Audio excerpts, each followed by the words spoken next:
How's it going, folks? I want to help you make amazing images using specific adjustments and enhancements with Lightroom Classic. This is awesome software that Adobe has provided for us.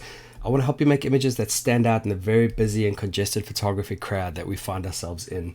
My name is Justin Aitken. I'm a professional photographer here based in New Zealand and long-time tutor for the Photography Institute. Now, this is how I would edit. It's not how you should edit or how anyone else should edit. It's just how I would edit these images. Hopefully you can take some of my tips here and help you shape your own style. I thank you for sending in your images. I know it's a daunting process having other people look at your images and I guess provide some constructive criticism. I don't really enjoy the word criticism. I prefer just advice or enhancements or technique, critique. But what I'm also going to do is provide you some feedback and tips on the actual captures themselves and suggestions on how you could have made it stronger in camera perhaps. Again, it's just my advice given the experience that I have. And yeah, so let's get straight into it, okay? We'll basically be starting off, I'll be showing you the original raw file and then the photographer's edit that they created, and then I'll do my own edit alongside that edit and see how we go with that. I'm going to start with this one. I'm going to hit D on my keyboard. It'll take me into the develop module. Right now, my first tip, what I'll do with each image is I'll start off by suggesting how the capture can be better. So with this, I'm going to just give the basic rule of portraiture, and that is that the eyes should always be in focus, and I'm seeing here more so the chin in focus, the nose in focus. Now, sometimes it's difficult when we're pointing a camera at somebody and we want to get the photo, we want to capture the image and the moment, but you know, if we stop to think about where we're going to focus, we might lose that moment. So the thing is, you need to become very familiar with your camera so that you can basically find your focus and do everything that you need to do in a very quick amount of time so that you can still capture the moment. The great thing with new mirrorless cameras is they have auto eye focus and very easy options for you to attain eye focus on your subject. With the cameras that don't, you're going to need to manually control those focal points. That doesn't mean manual focus. You still autofocus. It just means that you're using your thumb or finger to move the focal point in your camera, and you're telling your camera where you want to put your focus. And in this case, you need to really always put your focus on the eyes. That said, it's a cool image and it's a nice moment captured. I really love the greens and the hints of blue coming out of here. So what I'm going to do is I'm going to start off with one of my presets. Now, for most of these, I'll be using my own presets. Now, these are currently on sale at 50% off if you're a student of PI. There's a discount code that you can find in your student site.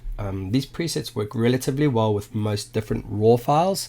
Obviously, RAW files are all different because cameras are all different. So whether you're using Sony or Nikon or Canon or Fuji or whatever camera system you're using, you'll find that these presets will display differently with the different RAW files.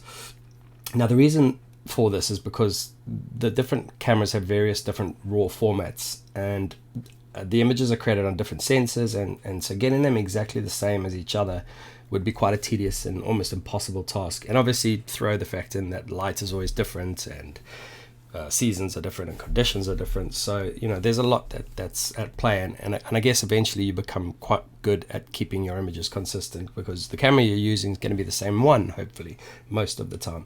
So my suggestion with it is to try and use the presets simply as a starting point, and that's not necessarily my presets. You can use any presets you want, but use them as a starting point and then continue to apply your edits as you see fit that suits your own editing style. So there's a few here that I have. One that I use a lot is the lifestyle preset. It's one that I created and I just really love the results I get with my Canon files, and with most, I used to use some Nikon stuff as well.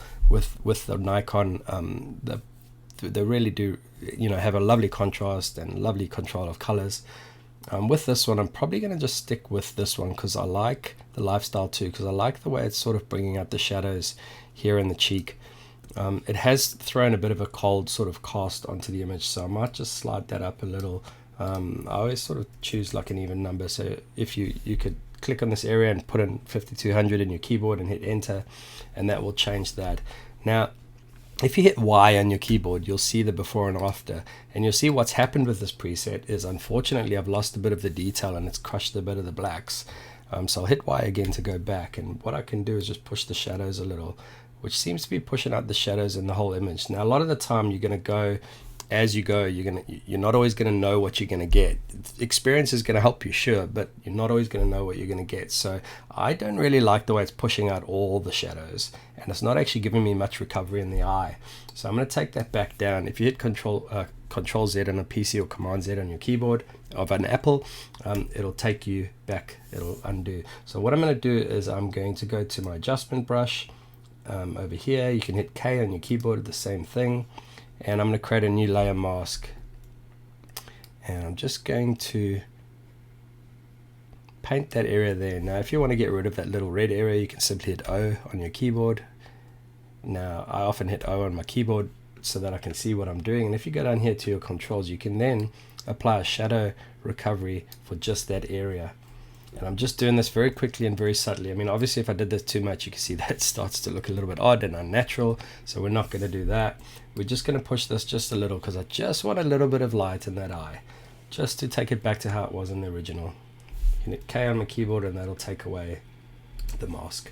Alright, so now there's not a heck of a lot more that I would do here. I mean, you've got the light on the side of the face. It looks pretty cool. You know, if I'm going to see it before and after, you can see the very subtle adjustments. I personally wouldn't put this one in black and white. I don't think it works personally. I really like the greens and the blues coming out. I think the greens and the blues sort of work nicely with his eye color. It just complements his eye color. I love the sort of color of the smoke on the natural skin color. So for me, that's what I would do. Just a very simple, very subtle adjustment. If I wanted to get really fussy, I might come over here and create a new mask, a new brush mask. If you use your bracket keys on your keyboard, that will increase or decrease your brush. You can also change the size of your brush here. And I might just go with a light sort of, just a very light adjustment. I'll hit O on my keyboard to get rid of it so I can see what I'm doing, and I'm just going to push those shadows ever so slightly. And I think that's quite a nice subtle adjustment. If I come here to my history and I go back, you can see the before and after. It's not a severe adjustment, it's just a subtle adjustment, which is often the best ones. The last thing I would do here is I really like the smoke, so I might just actually come to the highlights and just bring those highlights down a little, and then that gives just a bit more focus and texture on the smoke. Again, I can hit Y on my keyboard and I'll see the before and after, and that's the image that I'm left with. There's a slight subtle little tone of magenta and red coming through. If I'm going to be really fussy, I can come here to my hue, saturation and color and luminance, select the saturation section and just bring down the red and the magenta. Little tip, guys, if you hover over these sliders, you can hit the up and down arrows on your keyboard and that will increase or decrease the amount. Cool, and that's that image. Let's move on to the next one. All right, I love this image. It's such a cool, intense portrait with great focus. If I zoom in here, just going to change this. So this is how you can zoom in 100%. I am kind of struggling to, it looks like the focus is more on the eye. If I come over here, I can see that the photographer's used an aperture of f5.6. So that's the reason why the eye and the nose kind of looks in focus, which is totally cool. You've pushed ISO up to 1000 here, which is fine as well. But I mean, if you're indoors, you could probably get away with, opening up your aperture and lowering that ISO to compensate. And by doing that, you could create that beautiful depth of field as well, which would probably take care of some of the clutter in the background. But that said, it is a lovely portrait. It would almost be criminal to make this black and white as much as I want to. I guess the only thing for me here is that, like, I'm a fan of grain, don't get me wrong. I do like some natural sort of grain, and digital noise can create that, but sometimes it can be pushed a bit too far, and especially if you have a high ISO. So for me, I guess what I would do is I would probably come back to my lifestyle portraits here, and that's looking quite nice. The one thing I do find with it is just there's quite a lot of orange and yellow coming through. Now her hair is the kind of color that would benefit from that. So you just got to be careful not to push it too much. If you push it too much, then it's going to be overly orange or overly yellow. So you've got beautiful hair. You want to try and keep that natural result. So I think my Lifestyle 2 portrait looks really nice. I'm going to click on that. Once again, the Lifestyle 2 portrait wins the game. Always seems to. And I'm just going to, again, using my arrow keys, I'm going to take that quite far just so you guys can see what I mean by the orange. You can see that's just coming through a bit too much, right? So if I hit Control Z on my keyboard, it takes me back to 4800.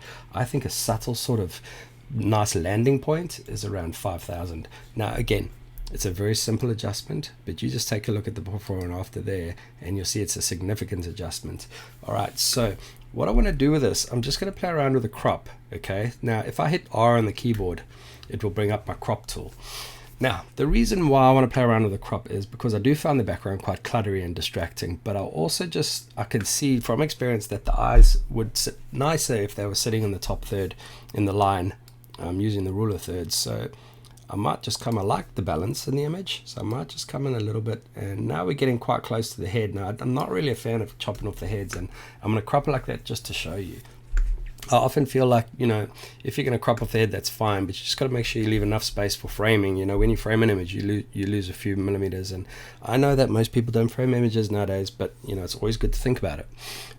So I'm just going to kind of go slightly above there, just sitting on the eyebrow.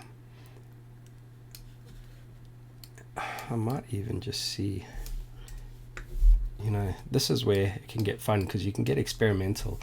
And I actually quite like this, it goes against everything I kind of said before, but you can see I'm putting her eye in that left, in the cross here, and in the joining of the middle and the top third, and the left and the middle third. And I like this. I think it just brings out some strength in this portrait.